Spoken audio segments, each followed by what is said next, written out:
I teraz jeżeli przychodzi mi jakiś, brzydko mówiąc, ciołek, który patrzy z nadzieją, że coś mu kapnie, to przepraszam bardzo, ja nie lubię takich ludzi, na których mam się oprzeć, a on jest ciołkiem, który ma nadzieję, że coś mi kapnie. Nie, ja potrzebuję zawodnika, ja potrzebuję wilka, ja potrzebuję, rozumiecie, partnera, który powie: stary, ty weź się obudź, cena nie czyni cudu, zostaniesz w łeb ode mnie, bo ty masz tu problem, przecież nie jestem ślepy ani głuchy, a ty kupujesz rzeczy, bo co, bo mają niższą cenę? O tyle brutalnie to nazwę, że jak chcesz budować skuteczne zespoły, to moje pytanie do ciebie, na jakim poziomie rozwoju intelektualnego jesteś? Jak jesteś prymitywnym człowiekiem, to z całą miłością do ciebie, to się troszkę porozwijaj. Nie ma znaczenia, większość z nas jest kopana przez ból. Jak cię boli, to się ruszać, jak jest fajnie, to się nie ruszasz. Jak to się okazuje, że ta odpowiedź właśnie na to pytanie jest tyle przewrotna, presja czasu nie istnieje, a jeżeli już istnieje, to jedynym rozwiązaniem jest cisza. Drodzy widzowie, dzisiaj przedstawienie krótkie, bo takiego sobie życzyliście. Robert Noworolski jest dzisiaj naszym gościem. Doradca strategiczny od 20 lat, interim menedżer od 10 lat, mówca TEDx, góral z pochodzenia. Cześć, dzień dobry. Cześć Robert. Cześć wam, witam serdecznie wszystkich oglądających. Zapraszamy, słuchajcie, do odcinka.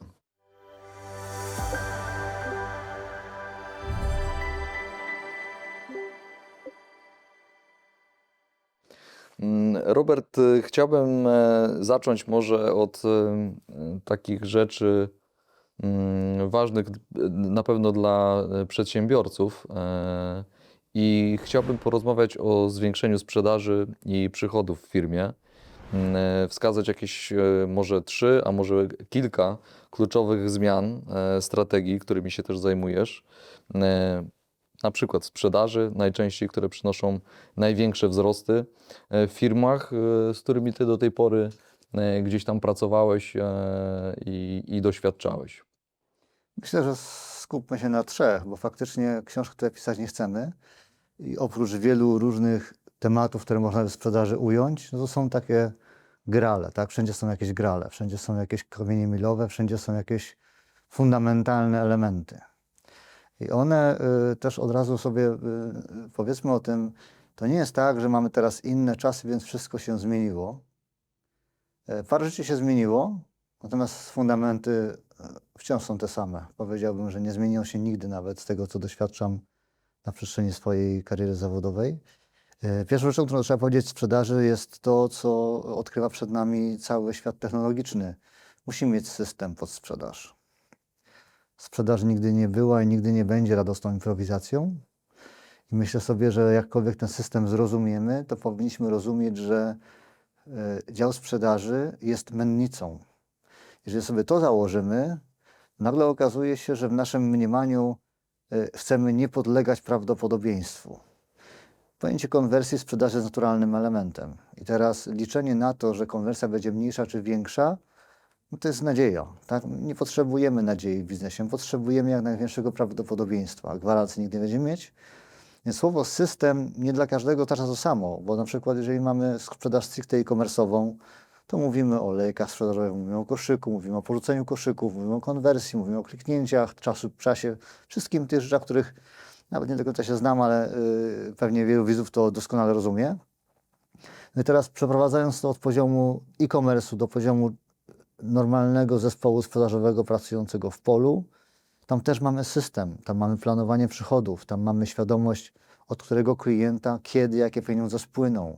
W związku z tym mamy też informację, gdzie ten klient jest położony, na jaki ma potencjał, jaki jest nasz plan, żeby do niego uderzać, żeby go zarówno uprawiać, jak to w górale, albo jak klienta upolować. Tak? I to są wszystko elementy, które mają być częścią systemu. To ma się dziać w naszej świadomości jako budżet, jako plan, jako zarządzanie portfelem klientów, jako realizowanie działań, poukładane jak w maszynce. I nawet może łatwiej sobie to wyobrazić, kiedy powiemy, no dobra, załóżmy, że za naszego handlowca stawiamy androida. Tak? Co on miałby robić jako robot, jako maszyna? I robotyzowanie sprzedaży jest jednym z fundamentalnych elementów.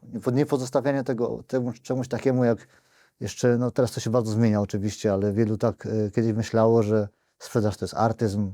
Ci ludzie są, nie wiem, natursztukami, tak, są aktorami, mają predyspozycje, nie wiadomo co.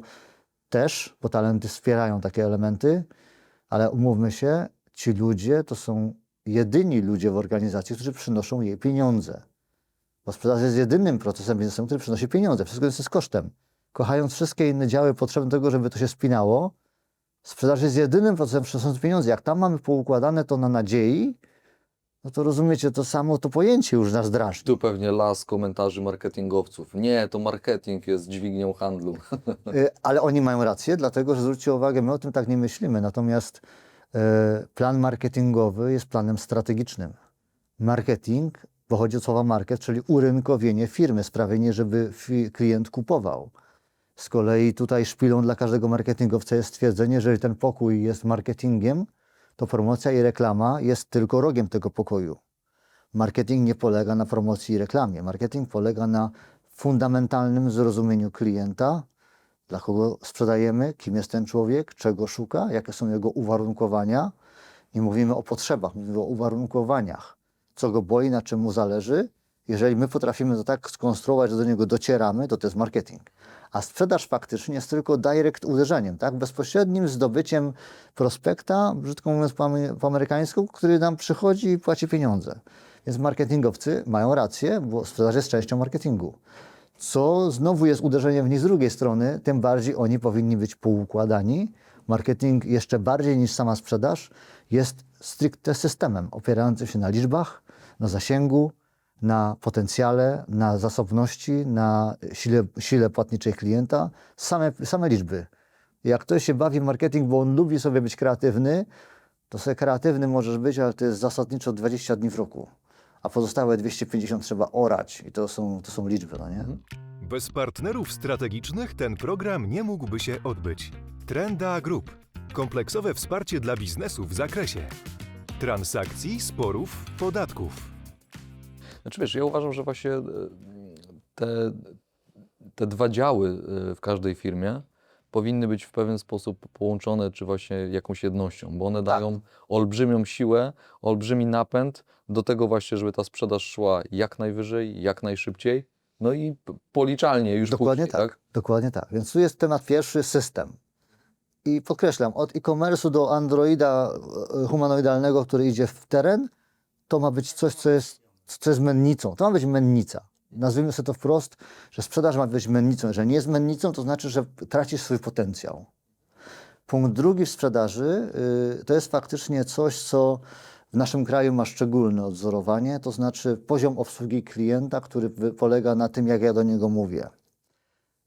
Bardzo silnym elementem w tym się mieści oczywiście temat sprzedaży transformacyjnej, czyli w wielu książkach poruszany temat pod tytułem, czy ty pomagasz klientowi zarabiać pieniądze. Świadomość, jak ja do klienta mówię, a on płaci moje wynagrodzenie, więc ja muszę mu najpierw przynieść 100, żeby on zapłacił mi z tego 10%, to jest fundament myślenia o handlowców. Wielu ludzi do tej pory jeszcze niestety idzie do klienta po prośbie, mając nadzieję, że coś z tego wyniknie. Natomiast prawdziwe partnerstwo w biznesie i sprzedaż polega na tym, że umówmy się, my potrzebujemy tak samo klientów, jak klienci nas. Oni też potrzebują dostawców. I teraz, jeżeli przychodzi mi jakiś, brzydko mówiąc, ciołek, który patrzy z nadzieją, że coś mu kapnie, to przepraszam bardzo, ja nie lubię takich ludzi, do których mam się oprzeć, a on jest ciołkiem, który ma nadzieję, że coś mi kapnie. Nie, ja potrzebuję zawodnika, ja potrzebuję wilka, ja potrzebuję, rozumiecie, partnera, który powie: stary, ty weź się obudź, cena nie czyni cudu, zostaniesz w łeb ode mnie, bo ty masz tu problem, przecież nie jestem ślepy ani głuchy, a ty kupujesz rzeczy, bo co, bo mają niższą cenę? Brzydko mówiąc, za wrażenie, a w pierdziel byś nie chciał? To jest handlowiec, ale to jest człowiek, który na tyle zna się na swojej robocie, zwróćcie uwagę, na czym polega, bo to jest cały rozwój generacji, tak? Sprzedaż produktu, sprzedaż rozwiązań, sprzedaż wartości, później było provocational best selling, czyli bazowanie na handlowcu, który ma cojones i dlatego potrafi fajnie sprzedać. Później mam edycję sprzedaż doradcza, advisory sales, no i mamy teraz transformational sales. Ci ludzie, jak tego nie przejdą, nie zrozumieją tego rozwoju, to oni są po prostu pionkami. Klient nie potrzebuje pionka. Wiesz co, dotykasz bardzo ważnej rzeczy, bo ja patrzę chociażby na Stany, do których zdarza mi się pojechać i dla mnie jest niesamowite, i bardzo to doceniam i żałuję, że brakuje nam tego chociażby w Polsce 200 czy lat w Europie. kapitalizmu, mój drogi. Dokładnie, właśnie to chcę też to powiedzieć, ale wiesz co? Tam ludzie rozumieją, obojętnie czy ktoś cię obsługuje w sklepie spożywczym, w sklepie odzieżowym, czy jakimkolwiek innym, sprzedają ci jakąkolwiek usługę, ci ludzie rozumieją, że dzięki temu, że ty tam przyszedłeś, oni mają co wsadzić do gara. Dokładnie. Oni rozumieją to, co Bezpośredni ty link. powiedziałeś, ja to spłaściłem trochę, tak? Że ci ludzie rozumieją, że jeśli ja jestem od wycierania kurzy, to ja przy tobie wytrę ten kurz najlepiej, żebyś ty się czuł, że zostawiony dolar czy złotówka jest po prostu najlepiej wydanym pieniądzem, bo tu przyszedłeś. I zrobię wszystko, żebyś chciał tu wrócić. I to, o czym ty mówisz w sprzedaży, mam wrażenie właśnie, że są wciąż niestety nieliczni, że nie rozumieją, Ciągle nieliczni. że nie rozumieją tego, że ten klient jest właśnie, ty dla klienta jesteś po to, żeby on zarobił, albo zaoszczędził, albo dokonał lepszego wyboru. To jest po prostu twój obowiązek. Dokładnie. Tego brakuje mi też, no. Więc fajnie, że to Stany, które podkreśliłeś, są oczywiście kolebką wszystkiego, no bo tak wspomniałem, 200 lat kapitalizmu, 250 właściwie za chwileczkę robi swoje. U nich wojna secesyjna była z powodów gospodarczych. W związku z czym, no mówmy się, ci ludzie oddychają staraniem się o pieniądz. Zgadzam się, ale też się nie mogę zgodzić z tym, że wiesz co, od 89 roku naszych przemian tutaj w Polsce, no mamy już wolność, możemy wyjechać za granicę. Część z nas wyjeżdżała, my jako już młodsze pokolenia, umówmy się, to tą wolność mamy od zawsze. Dokładnie. Więc de facto, no kurde, stary, to jak na to nie patrzysz? Tak? Jak możesz tego nie rozumieć? Przecież widzisz tą różnicę obsługi w każdym kraju w Europie i widzisz Stany, gdziekolwiek indziej pojedziesz, to widać tą różnicę gołym okiem, nie da się tego, no bo po prostu zostajesz obsłużony w jakiś sposób, tak? I ja, Okej, rozumiem, Wiesz, że rozumiem tak- punkt widzenia, chociaż widzisz, no, to jest takie coś, że oni powinni to widzieć. Zwróćcie uwagę na ona powinna, on powinien, oni powinni, to się nam związki, małżeństwa rozpadają. Teoretycznie tak, a w praktyce pamiętajcie o tym, że paradygmaty powodują, że pewne rzeczy widzimy, ale nie potrafimy zobaczyć. Czyli jak to wielu z naszych rodzimych autorów mówi, patrzysz, ale nie widzisz, słyszysz, ale nie słyszysz. Słuchasz, ale nie słyszysz. Bo my sobie to filtrujemy. Generalnie miła obsługa. Ale niech w moim świecie, w moim sklepie, w moim biznesie klient chociaż pozwoli sobie na jakąś obiekcję, to jest wpierdziel. No jak on może mi mówić, że ja nie mam racji? Przecież ten cham nie rozumie, o co chodzi, no nie? I wszystko pada. Nasz PRL wychodzi z nas po prostu z każdej strony. Ja mam rację, ja jestem zajebisty, przecież ja wszystko wiem najlepiej, to ja ci powiem, jak ma być. Bo ja jestem najważniejszy. I ty mi nie będziesz przede wszystkim obrażał mojej godności, że ja czegoś nie rozumiem. A pokora, zapomnij. W naszym kraju nie ma pokory. W naszym kraju jest samozajebistość i wojna. Dlatego to duży temat, bo to na szkoleniach mentalnych potrafimy grzebać przez 3 godziny, ale wbrew niestety temu, co powinniśmy widzieć, my patrzymy, ale nie widzimy. A to jest rzeczywiście fundamentalna kwestia. Zrozumieć, że to klient mi wypłaca wynagrodzenie, a jeżeli ja chcę sprzedać, to my mówimy o liczbach. Nie to, że są korzyści. Jakie korzyści? Raz, że wielu handlowców w Polsce nie potrafi w ogóle mówić językiem korzyści. A dwa, nie, korzyści są miałkie. Pokaż mi opłacalność transakcji. Boże Święty, jak świetnie w niektórych firmach wychodziło wykazywanie tego, że my ci się opłacamy. Ale ci na to nigdy nie wpadli. Ja nawet boję się, że oni po tych zajęciach tego nawet dalej nie robili.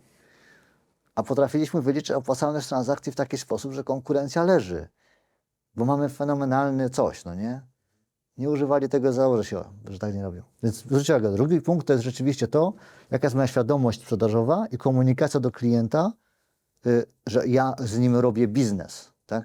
A nie proszę się o parę złotych. I zamykając tą taką trójcę, ja powiem w ten sposób, że trójka polega na tym, żeby umieć liczyć. Z bólem serca to mówię, ale w erze komputerów nie potrafimy jeszcze liczyć. Ja znam osobiście wiele firm, które nie są policzone. Mało tego, które nie wiedzą, ile zarabiają. To jest najgorsza rzecz, tak? A teraz dojść do poziomu naprawdę policzenia siebie i zdecydowania, gdzie ja inwestuję swoją energię, do jakich klientów chcę uderzyć, jakie produkty chcę im oferować, na jakiej marżowości chcę to robić. No to jest analityka, to jest trzeci filar sprzedaży. Bo tutaj nawet nie chodzi o to, żeby coś ekstra zacząć robić, tylko jest pytanie, czy my przypadkiem nie robimy kawał dobrej, niepotrzebnej nikomu roboty, orząc codziennie rzeczy, które nie mają żadnego znaczenia. Czyli jeździmy z pustą taczką. No. A gdyby się ktoś, brzydko mówiąc, walnął w łeb i pomyślał przez 3-4 dni na temat tego, co on właściwie robi i po co to robi, ile na tym pieniędzy robi, to przede wszystkim stwierdzi, że chyba cholera nie mam danych. I to jest fajna pierwsza myśl, a później zacznie to eksplorować i w momencie, kiedy stwierdzi, co powinien przestać robić, to będzie wyzwolenie, bo nagle się okaże, że można poświęcić naprawdę dużo więcej czasu na rzeczy, które naprawdę mają sens, a nie napierdzielać, brzydko mówiąc sobie i wmawiając sobie, że jestem zaorany, efektywny i przecież staram się, no nie? To ma znaczenie, czy się starasz. Efekt. Głupio pracujesz. W ogóle nie ma o czym rozmawiać. Jak nie wyjdziesz do mądrej pracy, to sobie możesz orać i zaorać się na śmierć kosztem swojej rodziny, zdrowia i wszystkiego po kolei. I nic nie osiągnąć. I nic nie osiągnąć. A potem będziesz płakał na łożu śmierci, że ja pierdzielę, Bóg jest nieuczciwy, no nie? Przecież ja tak się starałem. Ale kapitalizm jest brutalny. Ktoś, kto umie liczyć, po prostu podejmuje lepsze decyzje, w co inwestuje energię.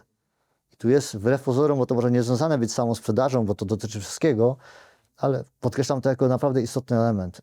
Umiej angażować sprzedażowo energię tam, gdzie ci to się opłaca.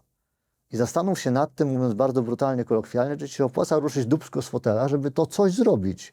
Jak ci to nie opłaca, to po co to robisz? Ktoś oczywiście powie, no ale to jest taki klient, to jest taka marka, ja tu chciałbym... Takich rzeczy masz procent. Ja rozumiem, są kontrakty, na których stracisz, żeby gdzie indziej zyskać. Są brandy, o które się postarasz i na nich nie zarobisz, żeby stworzyć swoją reputację, ale to nie jest każdy klient. To masz mieć policzone, to jest raz, a dwa to jest 1% twojej działalności. A co robisz przez resztę czasu? No robisz dokładnie to samo, bo sobie teraz wmawiasz, że się starasz o dobry brand, a tak naprawdę marnujesz całe swoje życie na robienie rzeczy, które są miałkie. Liczenie, analityka, młode pokolenie, Excele, Power Query, rozumiecie, makra, wszystko po kolei po to, żeby dowiedzieć się, jak jest, a potem podjąć decyzję na bazie tego. I na tym zamykam trójcę, jak chodzi o sprzedaż, bo faktycznie myślę sobie, że pisać książki tu nie ma co, a takie 3 główne wytyczne to dla mnie jest fundamentalna rzecz, o której myślę. W jednym ze swoich nagrań czy przedstawień mówiłeś o tym, że co to jest doradca strategiczny. W dużym skrócie, że układasz firmy, żeby działały jak szwajcarskie zegarki. Tak.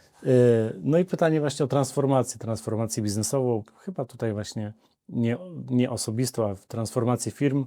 W dużym skrócie, co robić, a czego nie robić, bo się nie opłaca. To jest ciekawe pytanie, bo wielu ludzi, kiedy myśli o transformacji biznesowej firmy, bardzo skupia się na technikaliach, czyli jak to zrobić. I tu obawiam się, że wielu z Was, drodzy widzowie, powiedziałoby, że oczekuje czegoś pod tytułem jak to właśnie zrobić dobrze, podczas kiedy Wy doskonale wiecie, jak to zrobić dobrze. Bo tu są takie dość standardowe określenia. Pytanie, po co to robisz, jaki masz cel, zapnij to w jakiś zespół, który tym steruje, spotykajcie się regularnie, miejcie plan projektu, określcie kamienie milowe, które są w trakcie tego Konkrety. projektu. Tak? Zarządzajcie swoją energią pod tytułem, co kiedy się ma wydarzyć. Spinajcie zadania, żeby one były realizowane. Takie normalne rzeczy. Po prostu trzeba robić robotę w ramach tego, co się ustaliło, że się zrobi. I dlatego tutaj jakby nie będę specjalnie rzucał jakimiś pojęciami, bo wszystkie rodzaje, czy to metodyk prowadzenia projektów, czy to właśnie skramy, czy inne rzeczy, gdzie ktoś powie sobie, my to robimy tak, proszę bardzo, my to robimy tak, fajnie, fajnie, fajnie, no to róbcie. To, na co zwrócił uwagę w tym przypadku, to jest pierwsza rzecz następująca. Kiedy ludzie robią transformację firmy, stwierdzając, że mają ból, który muszą zmienić, taki gruby, no bo transformacja oznacza, że nie dajemy sobie rady, musimy coś pozmieniać. Problemem pierwszym jest to, że oni zaczynają i nie kończą, rozgrzebują tematy. Albo się zachłysną jakimś pierwszym efektem i stwierdzają, o, już się poprawiło, no to co? To robimy po staremu. No to a co się zmieniło? No nic, generalnie już widać zmiany, więc jest fajnie. Więc rozgrzebywanie tematów i niekończenie to jest zasadniczo największy grzech. Jak mówił nasz przesławny były premier, faceta się rozstanie po tym, jak zaczyna, tylko jak kończy, w związku z tym trzeba po prostu skończyć pewien proces. I tu jest coś, co powiem Wam, chyba w 95% mojej historii było podstawowym grzechem. Rozgrzebali, nie skończyli. Oczywiście w moim obszarze to jest, powiedzmy, o tyle o tyle oczywiste, że wielu ludzi z powodu nawet oszczędności stwierdza, że słuchaj, już się mi zwróciłeś, już widać efekty, ludzie są zadowoleni, ja jestem zadowolony, my sobie już poradzimy, no nie? Oczywiście już sobie poradzimy oznacza, Czyli wracamy do starego. że tak, że jeszcze się nie przekształciliśmy, jeszcze się nie zamroziliśmy w nowym stylu działania, więc co zrobimy? Wrócimy na stare tory, ale trochę nam żal pieniędzy, już efekty widać, no to dobra, to skończmy. No i właściwie nie wiadomo o co chodzi. To jest pierwszy punkt. Okay, czyli Drugi- działanie na pół gwizdka. Tak. Trochę tak, taki słomiany zapał, bo zaczynamy, ale zwróćcie uwagę, to nie jest tak, że oni się poddają, bo nie wiem, bo coś nie poszło. Zwykle właśnie pierwszy dobry efekt powoduje, że się już zaniechują jakby dalszych działań, bo stwierdzają, że jest okej. Ja nie miałem w swoim życiu reklamacji, w związku z czym rzeczywiście zawsze efekty były, ale to nie jest to, na co się umawialiśmy, tak? Oczywiście to nie. My zawsze mieliśmy umowy, które nigdy nie zobowiązywały klienta do tego, że ma skończyć, tak? Myśmy umawiali się z klientem, nasz projekt jest na 1 000 000 złotych i dopóki nie wydasz 1 000 000 złotych w ciągu 1,5 roku, to nie kończymy, nie wychodzimy stąd i tam generalnie nie ma opcji, bo inaczej będziemy się sądzić. Nie, u nas klient mógł zrezygnować kiedy chciał. No, tylko to oznaczało rzeczywiście, że my mówiliśmy, słuchaj, no mieliśmy roboty sporo, więc też nie walczyliśmy o każdą złotówkę, ale faktycznie jak klienci kończyli, to my wiedzieliśmy, że to będzie słabo wyglądało. I rozmawialiśmy wiele razy o tych tematach, ale rzeczywiście jakby mentalność sprawiała, że klient mówił, wiesz co, zero reklamacji, zero złego słowa, same superlatywy, zostawmy na razie tak, jak jest. I nie mamy żadnej negatywnej opinii, a z drugiej strony mamy poczucie, że cholera, no nie? I to jest punkt pierwszy. Był potencjał, żeby to kontynuować. Poza tym, tak, jak się przerwie, to jest też potencjał, że spadną z staratory, to jest ten problem, no nie? Drugim tematem bardzo istotnym jest to, czego sobie ci ludzie często nie zdają sprawy, to, że bardzo wielu ludzi w organizacji też widzi, że potrzebujemy zmian i kiedy zwłaszcza przy zewnętrznym jakimś konsultancie oni się angażują, a moją kompetencją jest to, żeby tych ludzi wciągnąć po prostu, żeby się zajarali jak nie wiem co na co, to faktycznie my w pewnym momencie ich demotywujemy troszkę, bo oni naprawdę by chcieli to zmienić, oni chcieliby pewne rzeczy zamknąć, oni chcieliby, żeby to wyglądało inaczej. Ja w swoim życiu miałem tak kilka sytuacji, gdzie ludzie po prostu byli zdemotywowani tym, że miało być pięknie, a wyszło jak zwykle. I o tym nikt nie myśli, bo ludzie właśnie myślą o technikaliach. No to jak przeprowadzić transformację dobrze?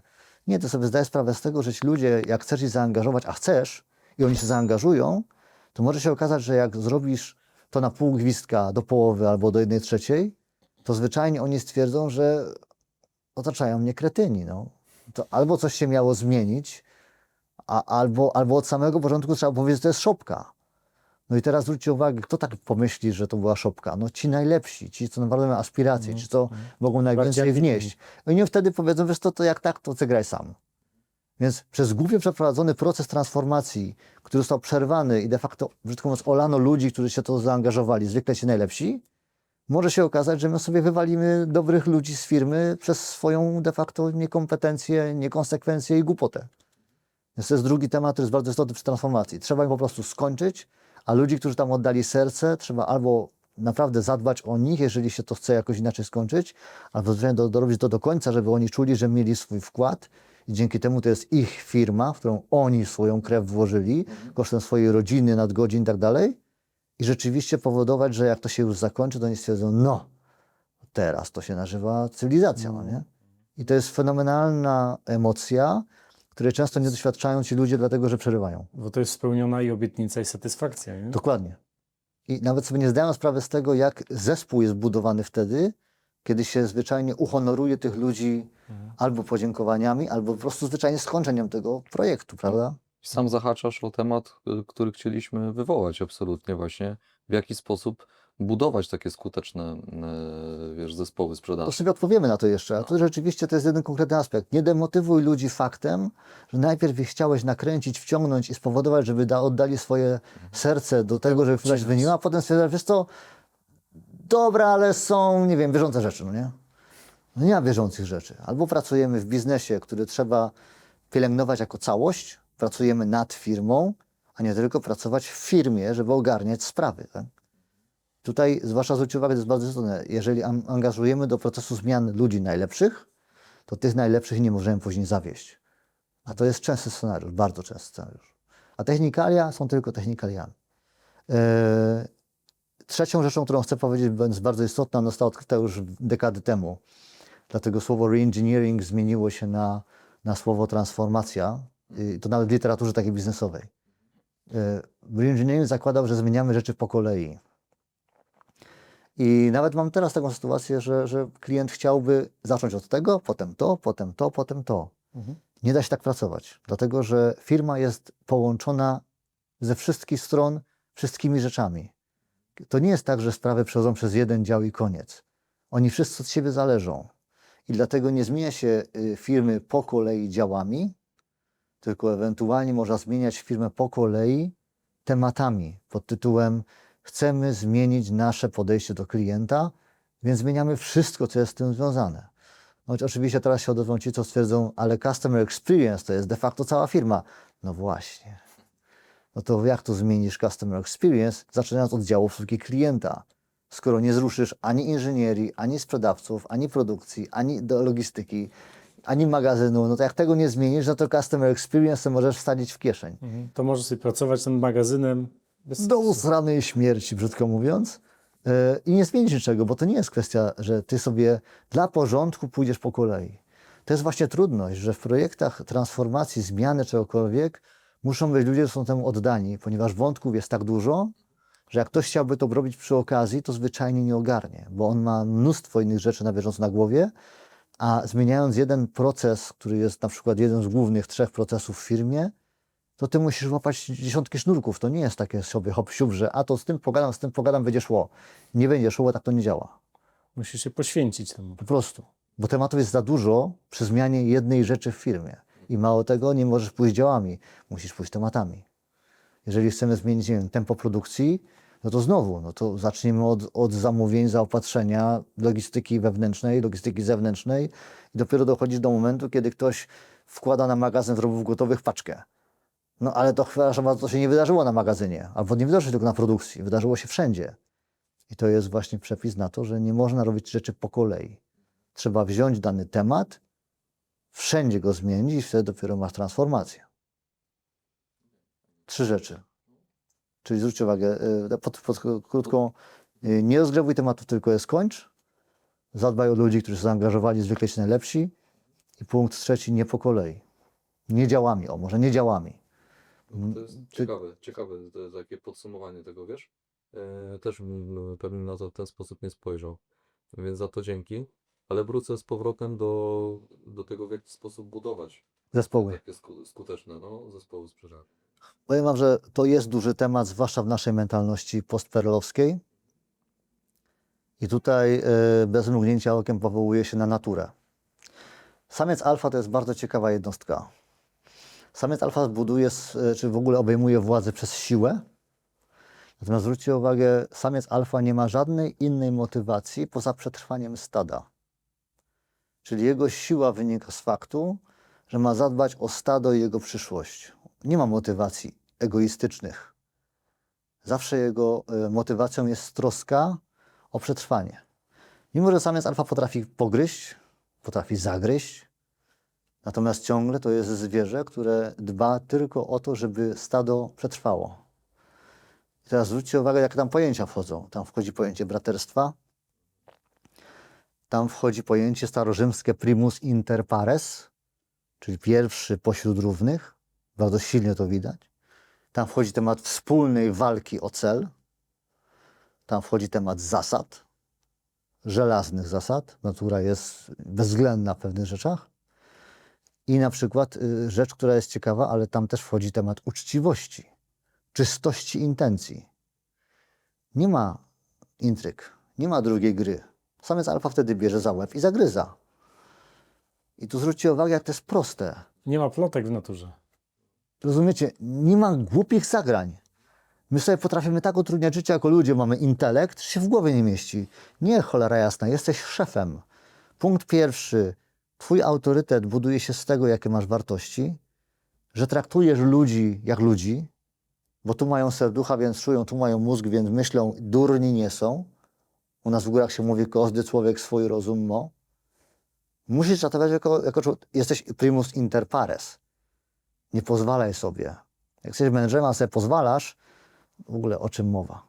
To takie, jak ktoś przychodzi do mnie i chce się szkolić z zarządzania, a sobie pozwala, no to tak jakbym chciał zrobić z wozu drabiniastego Ferrari. Sorry, no, nie nauczysz świni śpiewu, a to jest taki przykład. Ja wiem, że teraz może kogoś obrażam, ale jeżeli jesteś świnią, no to nie będziesz śpiewać. Ty musisz zacząć myśleć kategorią wataha, samiec alfa. Traktowanie wilka jak wilka, a nie jak debila. Zwróćcie uwagę, braterstwo, tak? Mówimy, zwróćcie uwagę, wspólna walka o cel. Ludzie chcą pracować. Okej, wielu z nas chciałoby sobie chwileczkę poleżeć, ale po 3 miesiącach leżenia generalnie nam się już nie odciewa leżenia, bez przesady, no nie? My chcemy pracować, chcemy zarabiać, chcemy osiągać cele. Każdy z nas chce jakoś tam walczyć. Może mniej lub bardziej zmęczony, może mniej lub bardziej ma ochotę na pewne rzeczy, może przeżył, może coś go boli, ale to mija, a potem chce normalnie funkcjonować. My chcemy walczyć o cele. Oczywiście czasami się tego boimy, bo kurczę, cel no to jest liczba, my chcemy ją osiągnąć, zawsze się uda, może będzie gorzej, może lepiej, zwykle bywa gorzej. Jest temat wsparcia, bo my walczymy wspólnie. Ludzie chcą, tylko właśnie gdzieś brakuje wcześniej tego podejścia, które mamy, takie właśnie równe człowiek do człowieka. Brakuje klarownych zasad. Zwróćcie uwagę, w wielu książkach się to przewija. Największym brakiem w każdej firmie na całym świecie jest stwierdzenie, czego się ode mnie oczekuje. Rozumiecie? Czego się ode mnie, jak ja mam funkcjonować, żebyśmy my wspólnie czuli, że to ma sens, ręce i nogi. Jak i co mam zrobić, żeby to wszystko się spięło. Zasady. No i oczywiście uczciwość. Ja powiedziałbym, że gierki, jakiekolwiek gierki, zabijają ducha. Jak zabijasz ducha jakimikolwiek głupawymi pozwalaniami sobie, nie wiem, zmianami decyzji, niewyjaśnionymi zachowaniami, traktowaniem człowieka z góry, jakieś durne uśmieszki, jakieś intrygi, jakieś obgadywanie, jakieś, rozumiecie, takie jakieś, nie wiem, ludzie mówią o rozwoju duchowym, o rozwoju psychologicznym, o rozwoju osobistym. Nie wiem, babcia już mówiła, wznieść się ponad to. Nie bądź jakimś płytkim, małym człowieczkiem, który sobie coś tam chce rozgrywać, bo jeżeli tak, no to jesteś świnią, no. Mówią o tym przykładzie, nie nauczysz świni śpiewu, tak? A innym przykładem, mówiąc o świni, obrażając świnię, jest stwierdzenie, że najgorszym momentem w walce ze świnią w błocie jest moment, kiedy sobie zdajesz sprawę, że ona to lubi. Okej? No to ja nie lubię pracować z ludźmi, którzy lubią tarzać w błocie. Albo walczyć w błocie. I w tym przypadku o tyle brutalnie to nazwę, że jak chcesz budować skuteczne zespoły, to moje pytanie do ciebie, na jakim poziomie rozwoju intelektualnego jesteś? Jak jesteś prymitywnym człowiekiem, to z całą miłością do ciebie, to się troszkę porozwijaj. Bo asertywność jako w ogóle pojęcie polega na tym, że nie bawisz się na prostej, prymitywnej układance czy skali pod tytułem agresja, uległość, tylko jak babcia powiedziała, możesz się wznieść ponad to i teraz każdy człowiek, którego spotykasz, jest kimś, kto ma tutaj niesamowity potencjał, a ty go szanujesz. I sobie nie pozwalasz, nie ignorujesz go, nie naigrywasz się z niego, nie robisz sobie podśmiechujków, że on jest taki inny. Wszystkim nie wywyższasz się. Zwróć uwagę, to jest takie mnóstwo prostych pojęć. Jak podejdziesz do człowieka, to on cię też potraktuje jak człowieka. A jak go potraktujesz jak psa, to on cię też potraktuje jak psa. Jakby rozumiecie, ja tego nie wymyśliłem. A ludzie tak potrafią robić do dzisiaj. I teraz pytasz mnie, czy oni widzą, że ich obsłużono w innym kraju inaczej? Nie, bo oni są z PRL-u i zawsze tam będą tkwili. I to jest bolesne, ale ja to brutalnie chcę nazwać, ponieważ być może ten ból, że ktoś sobie nagle uświadomi, że Noworolski mu w oczy jesteś z PRL-u, przepraszam za wyrażenie, też cię kocham, to zwróćcie uwagę, to czasami obudzi, ale to trzeba sobie dać tego sprawę. Na przykład ja często do tego przyznaję się na szkoleniach, czy mówię sobie do lustra, ja jestem paskudnym ojcem, a jeszcze gorszym mężem. Im sobie daję częściej w twarz, za przeproszeniem przez te słowa, tym bardziej się budzę, stwierdzając, no dobra, to się postaram. Może dlatego, że wielu z nas, ja też jestem motywowany przez ból. Dopiero jak dostanę mocno po 4 literach, wtedy zacząłem się ruszać do przodu, no nie? Jak mnie głaskali przez całe życie, bo Robercik jest super, no to Robercik se był, no nie? Ale to nie rozwija. Zresztą George Clooney bardzo fajnie mówi o tym, w jednym tam z shortów widziałem na YouTubie, że sukces w ogóle ci nie zmienia. Ból, porażka cię zmienia. I to jest niestety brutalna prawda, tak? W kontekście nawet tego głaskania to mi się przypomniało, w 2001 roku polska kadra piłkarzy, tych juniorów, tam under 18 chyba, została mistrzami Europy. w piłce nożnej i zaczęli być głaskani, że są tacy super i nikt z nich nie zrobił kariery. A Hiszpanie, którzy wtedy przegrali, wzięli się do roboty i potem wygrali Mistrzostwa Europy. A Polacy, kadra Michała Globisza, Mistrzowie Europy 2001, nic nie osiągnęli, bo zaczęli być za szybko głaskani. No. No, niestety Ogromny potencjał. stare amerykańskie badania właśnie mówią o tym, że tylko 8% populacji jest zmotywowane przez dążenie do przyjemności. Cała reszta jest demotywowana ucieczką od cierpienia, czyli przez ból. Oczywiście badania są stare, być może są tendencyjne, może robione na niewłaściwej grupie, bo to często uczestnicy szkoleń takie rzeczy pytają, no nie, a kto to badał, kiedy, na jakim? Nie ma znaczenia. Większość z nas jest kopana przez ból. Jak cię boli, to się ruszasz. Jak jest fajnie, to się nie ruszasz. I niestety wracamy do tego momentu, że być może kogoś to poruszy, natomiast do twojego pytania wracając, zamykając to klamrą, wataha jest, czyli zespół, jest pochodną samca alfa. Samiec alfa, podobnie jak ryba się psuje od głowy, a przykład idzie z góry, potrafi wszystko rozwalić i potrafi wszystko zbudować, a opiera się to na prostych rzeczach. Braterstwo, wspólna walka o cel, uczciwość i zasady. I często mamy problem z uczciwością. My nie jesteśmy zwyczajnie autentycznymi, dobrymi ludźmi dla kogoś, bo się tego boimy, że to nam wejdzie na głowę, że to wykorzysta, bo nie znamy pojęcia asertywność kompletnie. My znamy tylko pojęcie asertywność, to oznacza mówienie nie. Super. Słyszałem to już 30 lat temu. Nikt się niczego nie nauczył w tym temacie. Bo asertywność jest postawa. Nawet w kontekście tego szacunku czy komunikacji, to mi się przypomniało, ciekawa rzecz, fragment twojego wykładu na SGH-u. Stare dzieje, no. 2013-14, kiedy mówię, słuchajcie, czy studenci, też byłem słuchaczem, nie pouczajcie. Jak pouczasz, to znaczy, że ten drugi człowiek słyszy, jesteś głupi, jesteś durniem i pouczanie jest najlepszą metodą, żeby sobie z kimś w ogóle spieprzyć relacje. Mówić, ja wiem, ty nie wiesz, słuchaj. Dokładnie. I że chyba wiele firm, nie jedna firma na pewno się przez to rozpadła. Tak. I ktoś, głupi, co jak to? Mam swoje wady, ale głupi nie jestem i zostać tu nie zostanę. Pouczanie wynika z samozajebistości, a my mamy potężny problem z samozajebistością, a asertywność do tego pasuje jak pięść z nosa. W związku z czym musimy umieć asertywnie podejść do człowieka, czyli ty jesteś dla mnie kimś ważnym, nieważne od tego, czy cię znam, czy nie znam, jesteś człowiekiem. Czujesz, myślisz, durny nie jesteś i tak możemy dopiero pracować nad watachą. Cały świat zna Formułę 1, a nie wszyscy znają Formułę 8. Chyba twój autorski wynalazek. Tak, tak. Na czym to polega, co to w ogóle jest za formuła i z czego się składa? Czy jest aktualna tak samo jak w momencie, w którym ją wymyślałeś, pisałeś? Nie chcę upadać w samozachwyt, ale obawiam się, że tak. Formuła 8 to w ogóle jest ciekawy przypadek, ponieważ w 2013 roku jeden z moich ulubionych współpracowników, Jacek Walkiewicz, pracowaliśmy razem przez ileś tam czasu. Super. W lutym 2013 roku nagrał swojego TEDxa, który był fenomenem. Tak. No, większość pewnie zna nas. Dokładnie, Jacka Walkiewicza zna chyba już wystąpienie. każdy od tamtego czasu. I faktycznie stwierdziłem, nie, no Jacek to zrobił, ja też coś muszę zrobić.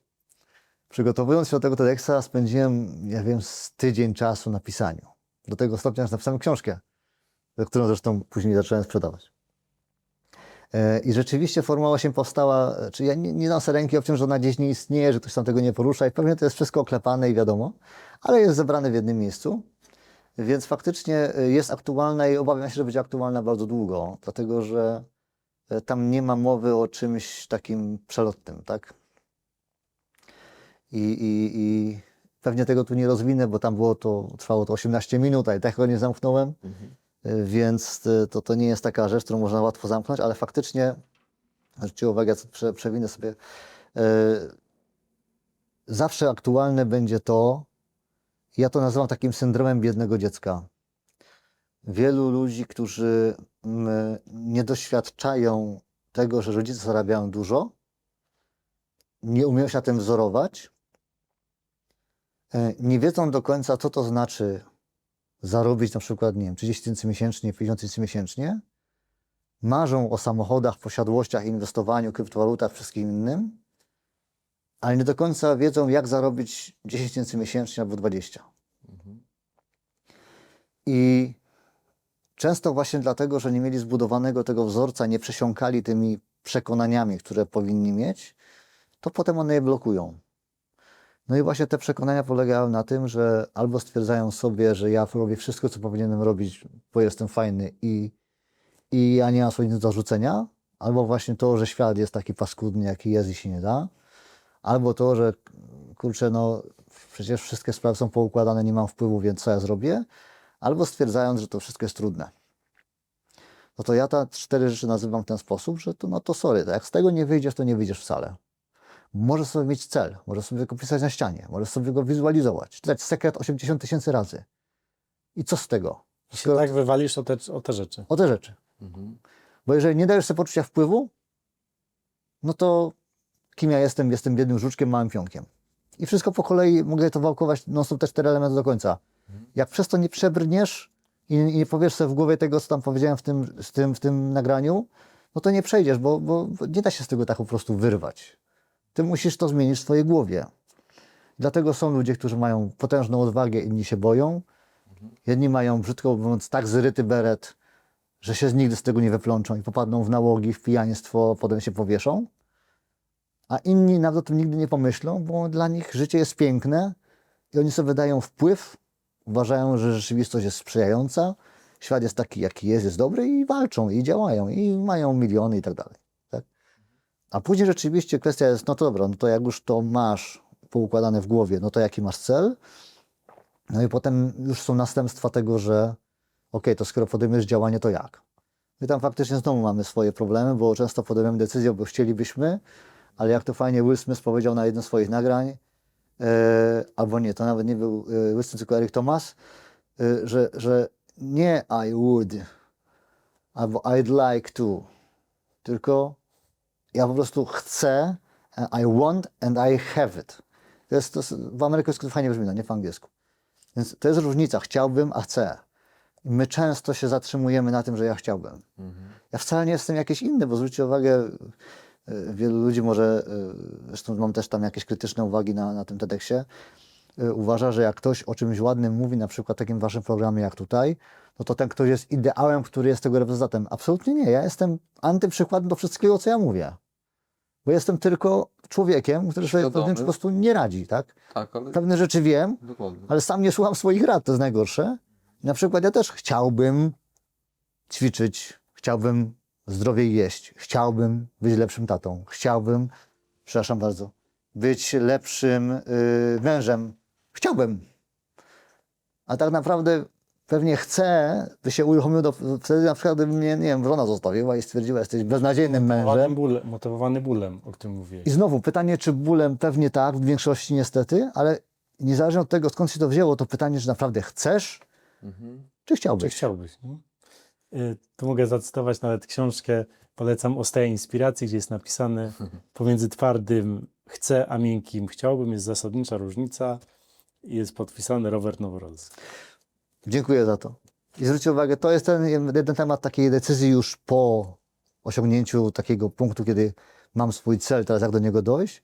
My tam później padają stwierdzenia o konsekwencji. Też fajnym przykładem popartym Ericiem Thomasem właśnie o tym, że jak się topisz, myślisz tylko o oddychaniu, więc jak chcesz być bogaty, chcesz być zamożny, chcesz osiągnąć cel, to myśl tylko o tym, a nie, że tu komórka, tu zabawa, tu impreza, tu alkohol, tu frytki, tutaj coś. Sorry, nie da się tego ogarnąć. Poza faktem, że alkohol to jest w ogóle bardzo ciekawym tematem, bo wielu ludzi jakby stwierdza, że alkohol jest czymś normalnym, fajnym i wszystko jest dla ludzi.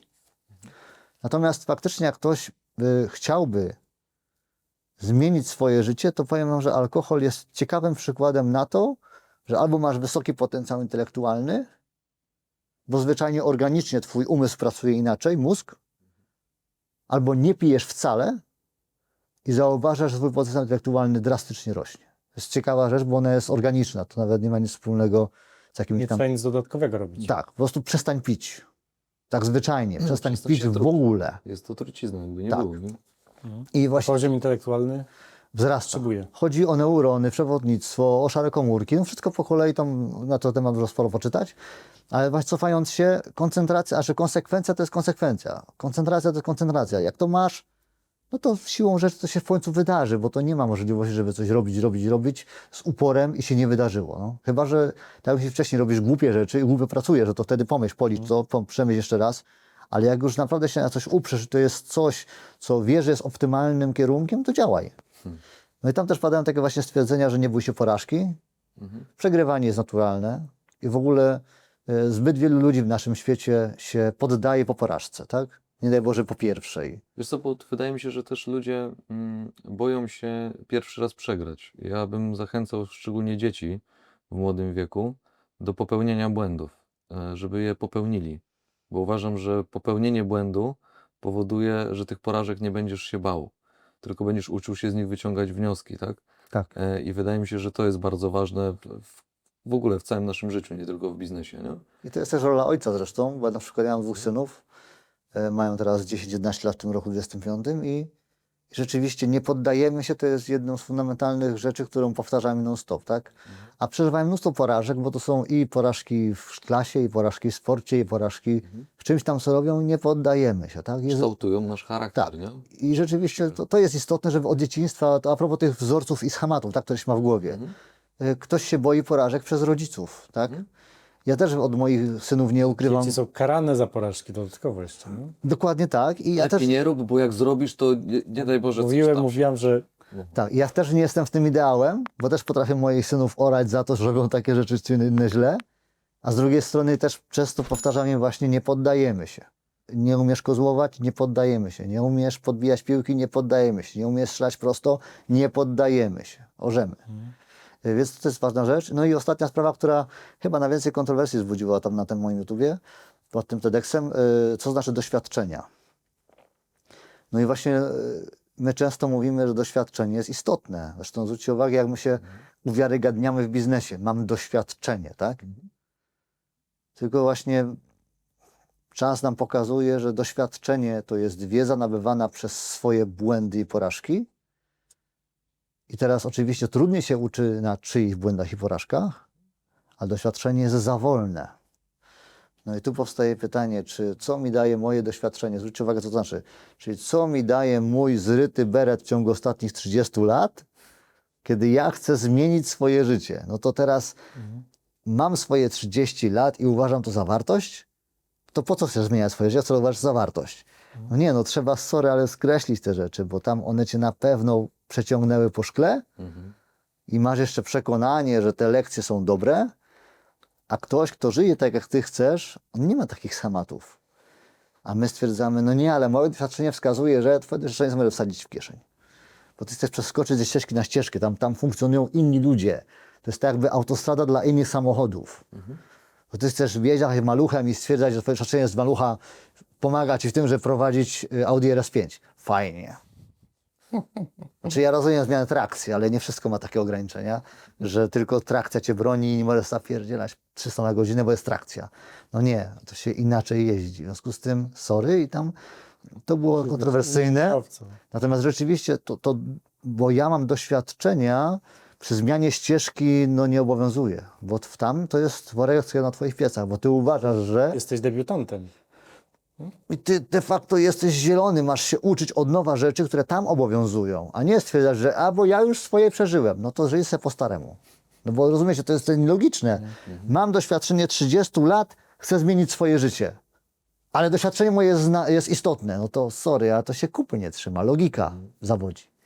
Więc tutaj a propos tej Formuły 8, tych parę pojęć rzeczywiście ma znaczenie i one obowiązują, myślę, do dzisiaj. Sam je ćwiczę.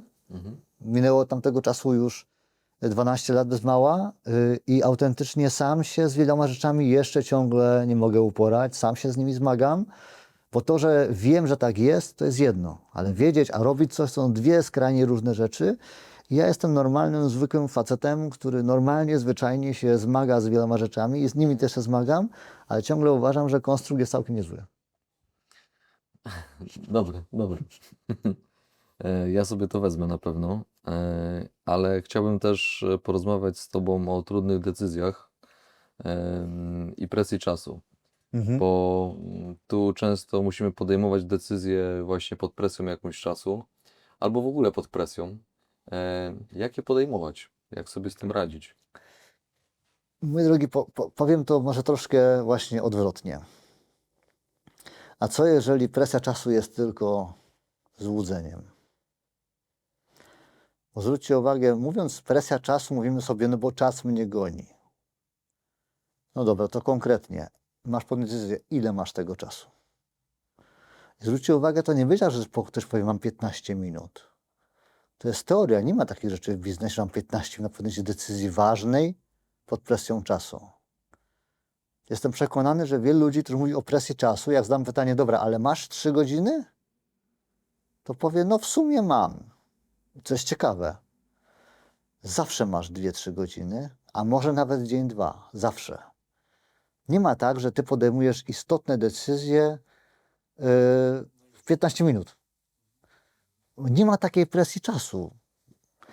I teraz, dobra, dla tych, którzy stwierdzają, ale ja miałem taką sytuację raz w życiu. Okej, niech ci będzie. Masz 15 minut na podjęcie decyzji, tak? Co zrobić? Odetnij wszystko wokół siebie, zamknij się gdzieś, usiądź i nie rób nic innego, tylko siedź i bądź z tym czymś. I ja ci gwarantuję, że po 12 minutach ci coś kliknie. Wystarczy tylko posiedzieć w ciszy, ekstremalnie, tak, że mi teraz na przykład na 15 godzinę dzwoni miłosierdzie Boże, tylko 0, cisza. I 12 minut masz. Nie ma presji czasu. Weź się tylko wyłącz i pomyśl. 12 minut to nie jest całe życie. Stać cię chyba na 12 minut ciszy. I podejmij decyzję. A druga rzecz, zwykle takie sytuacje nie istnieją. Presja czasu jest taka, że masz 2-3 godziny, że masz dzień, 2. Odpowiedź to sama. W którym konkretnie momencie znajdziesz 15 minut na to, żeby sobie siąść tylko z tą jedną rzeczą i poczuć coś. Oczywiście powiem, no dobra, ale ja potrzebuję pewnych danych. No to zleć, żeby ktoś ci je przygotował. Albo siądź sobie z Excelem, zrób parę przerzutek, zrób tabelę przestawną i już masz dane. A jak nie masz danych, no to sorry, zepsułeś to na początku, to teraz to masz tylko wyczucie. To czuj. Ale siądź. Nie komórka, nie komputer, nie jeszcze mnóstwo spraw, nie, bo tam mi ktoś dzwoni, nie, bo ja mam sprawę do ogarnięcia. Jak masz presję czasu, w takim razie, no to sorry, presja czasu, no to ta decyzja jest ważna czy nieważna? Masz być zatopiony w ciszy i bez bodźców. A zwykle masz dzień, zwykle masz 2 dni. Zostaw teraz. Japończycy mówią, przestaniesz szukać, to znajdziesz. Prześpij się z tym. Po prostu. I nie mów mi o presji czasu. Presja czasu jest, zwróćcie uwagę, tworem. Tak samo jak wszystko inne, ona jest tworem. My się spieszymy, to też jest twór. Bo zwróćcie uwagę, my nie żyjemy w pośpiechu dlatego, że musimy. My żyjemy w pośpiechu dlatego, że za dużo na głowę sobie wzięliśmy, za krótki czas sobie daliśmy na przejazd, na przejście, na dotarcie, za krótki czas daliśmy sobie na zadanie. I plan się Wytworzyliśmy sobie, zwróćcie uwagę, ideologiczne konstrukty, które spowodowały, że się założyliśmy jak chomik w kółeczku, a potem mówimy, że mam przekichane życie. Dzień dobry. Trzeba było od samego początku troszkę ogarnąć planowanie, troszkę ogarnąć sobie bufory czasowe, troszkę dać sobie więcej czasu na coś tam, a nie stwierdzać, że no ale ja nie mogę o tym myśleć dłużej niż 2 godziny, bo to będzie źle wyglądało. Co źle wyglądało? Przed kim? A byś dał sobie 2 dni, to co? To ktoś powie, że jesteś debilem? No ale wiesz, no to, sorry, no to na swoich przekonaniach zbudowałeś decyzję ogłosiłeś światu, a potem klniesz na to, że masz presję czasu. Wiesz co, jakby ci to powiedzieć, o czym ty w ogóle mówisz, no nie? Nagle się okazuje, że ta odpowiedź właśnie na to pytanie jest tyle przewrotna. Presja czasu nie istnieje, a jeżeli już istnieje, to jedynym rozwiązaniem jest cisza. Bo ty cały, oddychając tematem, w którym się znalazłeś, znajdziesz na niego rozwiązania, nawet je masz w sobie. Tylko zacznij słuchać siebie. I jak jeździsz samochodem, a masz tematów dużo, to nie słuchaj muzyki. Nie małe sobie, że się relaksujesz. Pobądź w ciszy. Biały szum, który jest na zewnątrz, nie przeszkadza. Jest cisza. Pobądź z czymś. Jedziesz w Warszawie, jesteś, nie wiem, w Poznaniu, w mniejszej miejscowości. Zawsze 15, 20, 30 minut, godzinę jedziesz. Pobądź z czymś. Pobądź z tym czymś, co cię męczy. Pobądź z tym czymś, co ma do zrobienia. Pobądź z tym czymś, co cię, nie wiem, pochłania. Pobądź z tym. A nie kurde, tu telefon, tu jakieś social, tu przeglądanie, tu takie czy inne shorty. Sam sobie zabijasz swoją koncentrację. Zaskakująco wielu, nawet gości, którzy u nas już wystąpili, mówili o tym, że świadomie, celowo w samochodzie nie słuchają radia w ogóle, audiobooków czy muzyki w ogóle, bo mają pół godziny, godzinę, 20 minut, żeby pomyśleć w ciszy, nawet na trasie między miastami, że celowo, świadomie korzystają z ciszy i wpadają na najlepsze pomysły właśnie wtedy. A jak się domyślam, nie zapraszacie wtedy jakichś tłuków, w tym mnie, więc pewnie ci ludzie coś osiągnęli dzięki temu, między innymi, że potrafią się skupić na ciszy. Cisza jest święta. Powiem wam, że ten temat wywołuje właśnie ten element ciszy jako totalne przeciwstawność do wszystkich rzeczy, które nas otaczają, bo my nazywamy to pędem, nazywamy to informacjami, nazywamy to rozpraszaczami, my to sobie sami wybieramy. Weź ten telefon, zostaw w końcu. Okay? Używaj go jako telefonu, to zobaczysz, na czym polega komfort czasu. A tak naprawdę, jak zadać ci pytanie, po to ci to wszystko, co na nim masz i na ile te konkretne rzeczy powodują, że czujesz się lepiej i masz więcej pieniędzy, to tylko 5-7% z tych rzeczy, które telefonem robisz, powodują twoje lepsze samopoczucie lub większe pieniądze.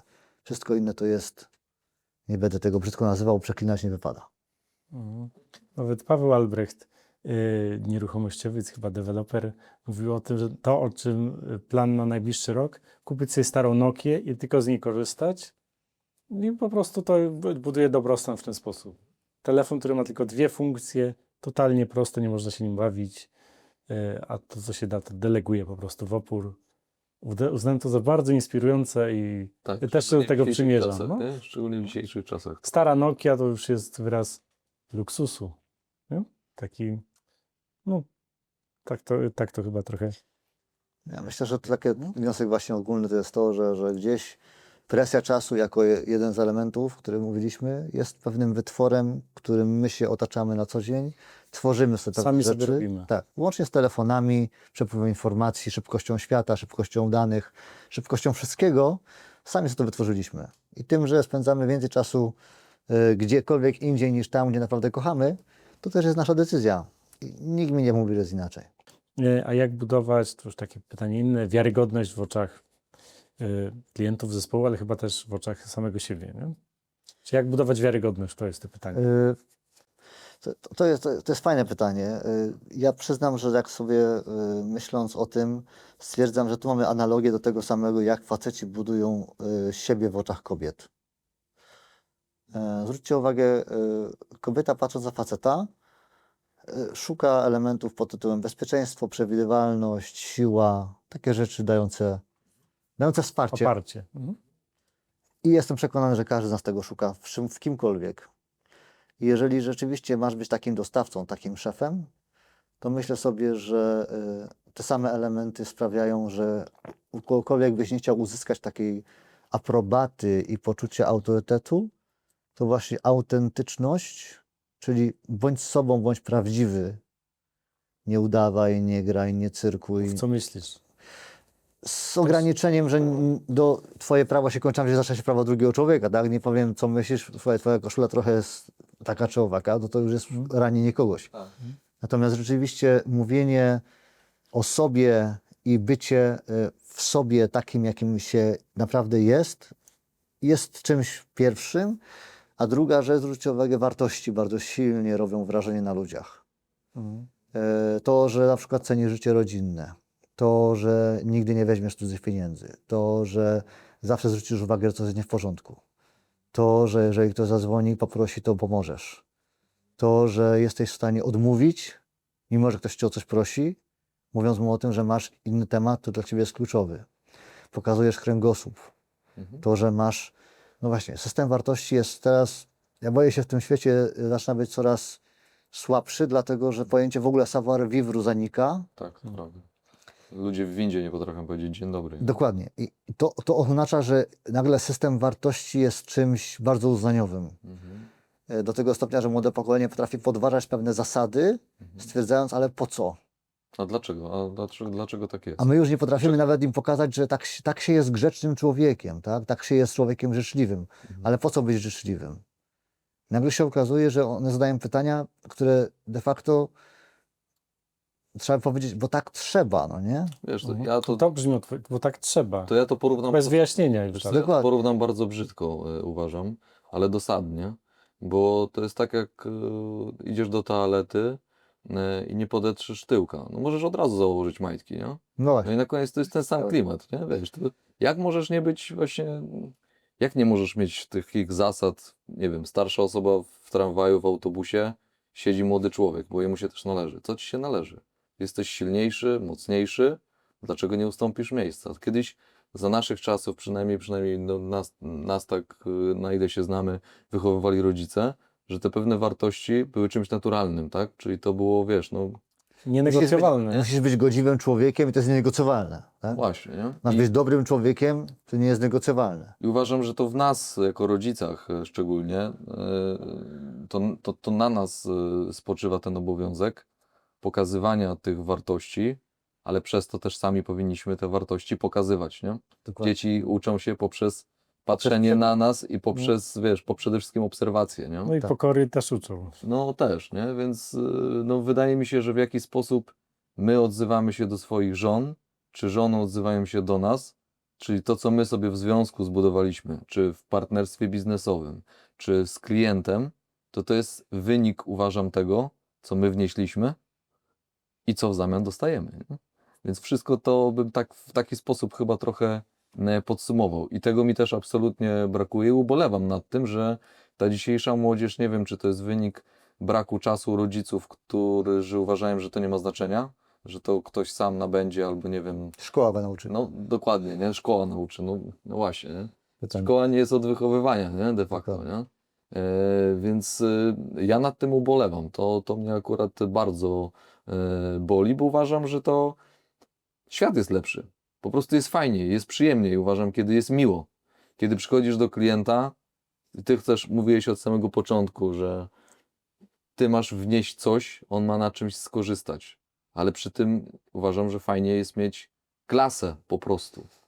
To jest takie fajne pojęcie, mieć klasę, prawda? No, a ta klasa jest wielowątkowa, właśnie przez te małe rzeczy, które powodują, że wow, to był wartościowy. Klasa, klasyka, to się też dobrze kojarzy. Absolutnie. Swoją drogą. Natomiast rzeczywiście, tak, idąc od takiego dawnego stwierdzenia, mój ojciec takie zdanie otrzymał od swojej matki i też myślę, że wielu naszych rodziców od swoich rodziców takie zdanie dostało. Rób tak, żeby nikt przez siebie nie płakał. Pewnie też słyszeliście wcześniej, to są takie fajne zdania. Druga rzecz właśnie, co znaczy mieć klasę. Miej klasę. To jest ta wielowątkowa, jak powiedziałeś, fajna taka definicja. Ona jest taka troszkę naturalnie wyczuwalna, ale właśnie pod warunkiem, że ktoś ma zbudowany jakiś sposób wartości z dzieciństwa. No i właśnie tutaj bycie godziwym człowiekiem, bycie dobrym człowiekiem. I to jest jedna rzecz, ale żeby tak bardzo nie rozmiękczać pod tytułem, no to my mamy być tacy właśnie układni i tak dalej, fajni, sympatyczni, nie.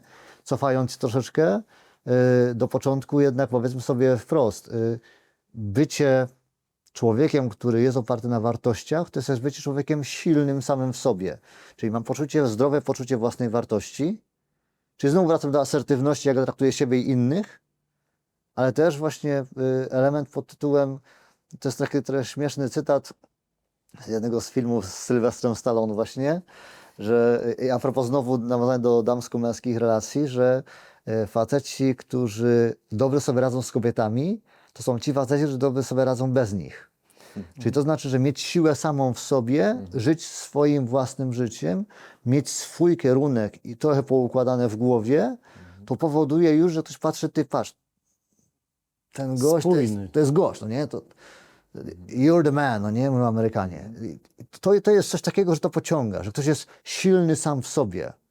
I też zwróćcie uwagę, ludzie silni nigdy nie są agresywni. Ludzie silni traktują dobrze innych ludzi, bo oni nie muszą udowadniać przez krzyk, agresję i wywyższanie się, że są silni. Oni są silni po prostu. Jak z tymi dużymi psami, które są bardzo spokojne, leniwe. Dokładnie. Ratlerki.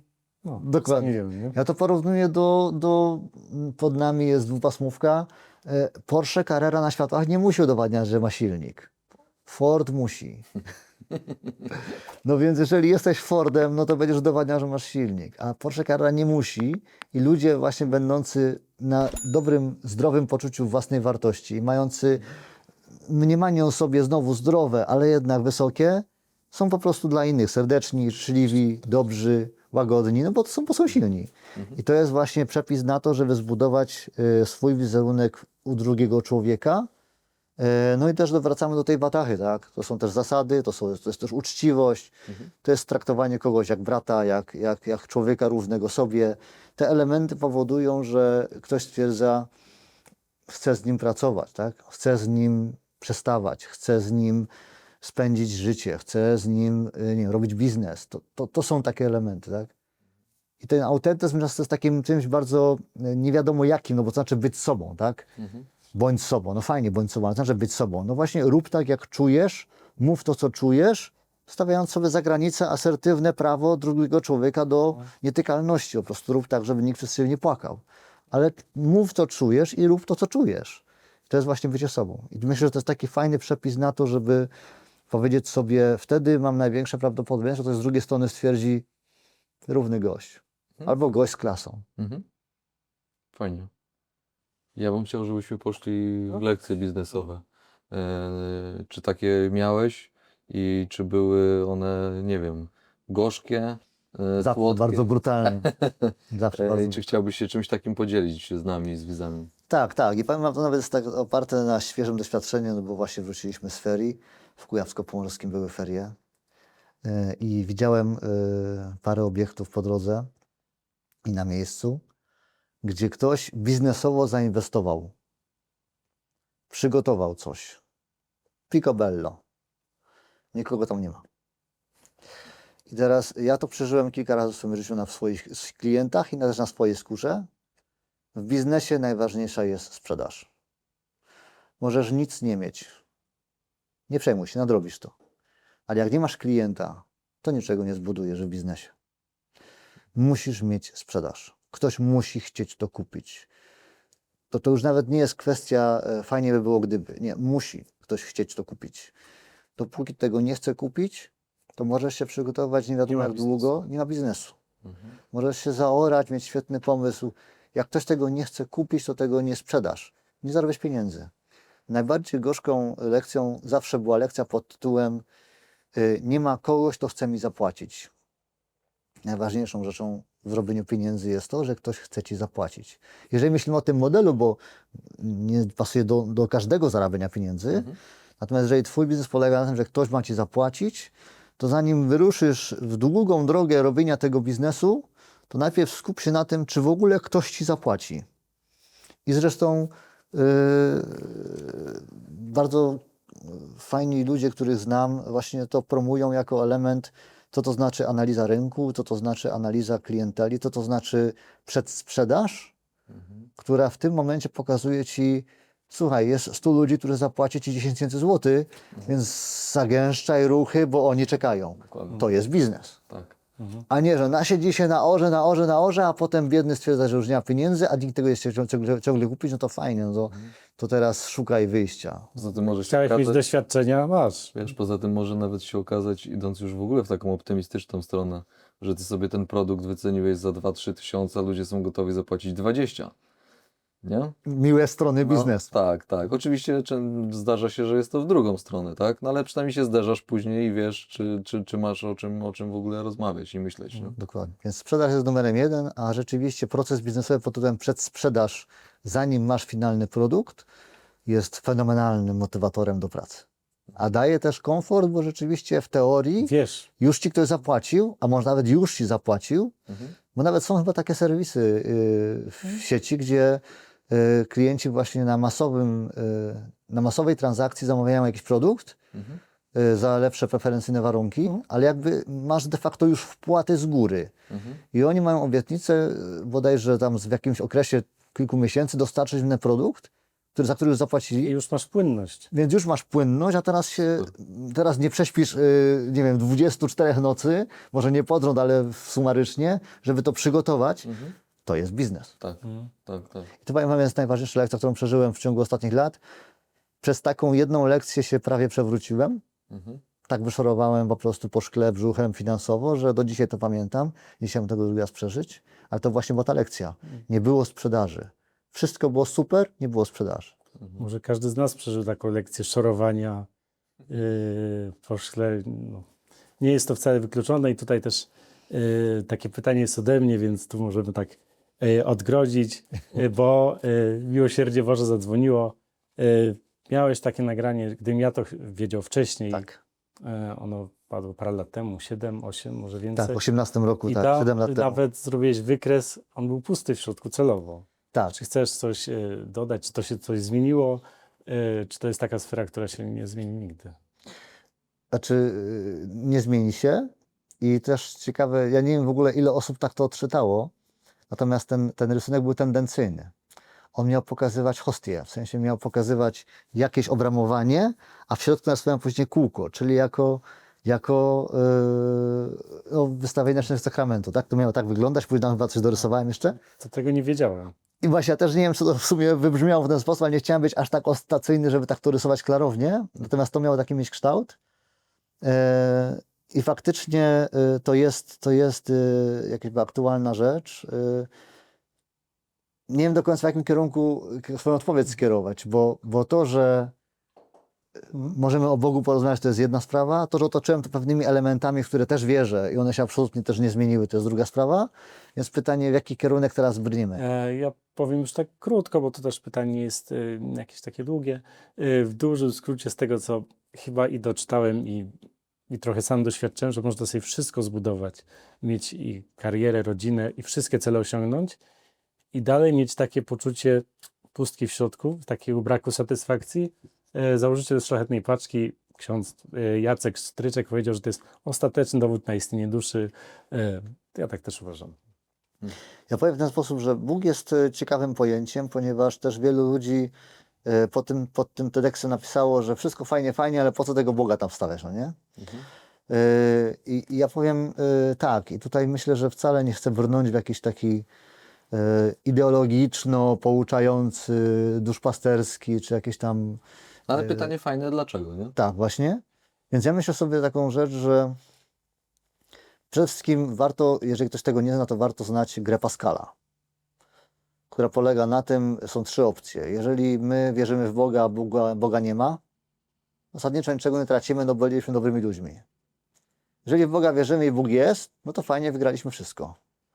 Ale jeżeli my nie wierzymy, a Bóg jest, to przegraliśmy wszystko.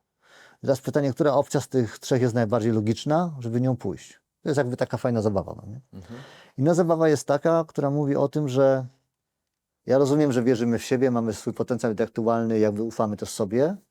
Tylko teraz pytanie, czy jesteś zdolny, gotowa na to, żeby lekką ręką odrzucić to, że miliardy ludzi na przestrzeni ostatnich 1000 lat doświadczało absolutu, tak? Że jest ktoś, coś, co da się czuć.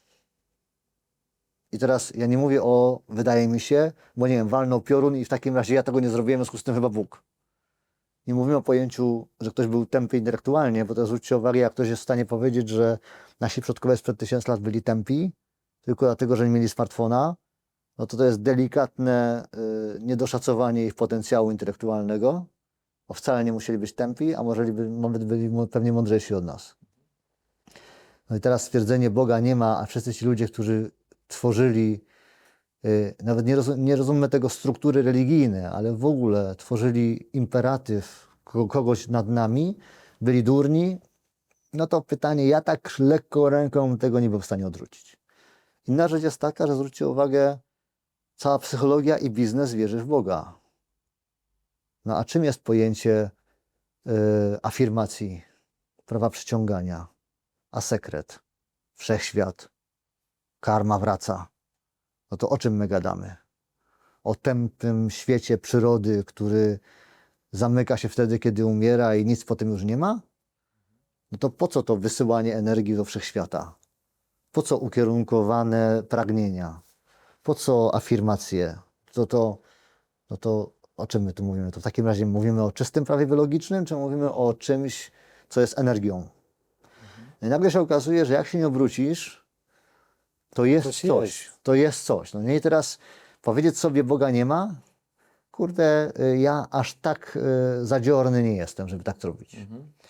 I wracamy jeszcze do innej rzeczy. Oczywiście też podoba mi się Maciek Wieczorek, który nagrał niedawno Dowodne istnienie Boga. I faktycznie też się odcina bardzo mocno od religii i po prostu mówi, no jakie jest prawdopodobieństwo, że układ DNA złożony z tylu białek był w stanie powstać przy pomocy losowości, no nie? No i tam liczę jakieś tryliony, tryliardów lat, które musiałyby się wydarzyć, żeby... Kombinacje. Podczas kiedy naukowcy twierdzą, że nasz świat nie ma tyle czasu, bo ma miliardy lat, a nie tryliony, tryliardów. Więc to też ciekawe nagranie było.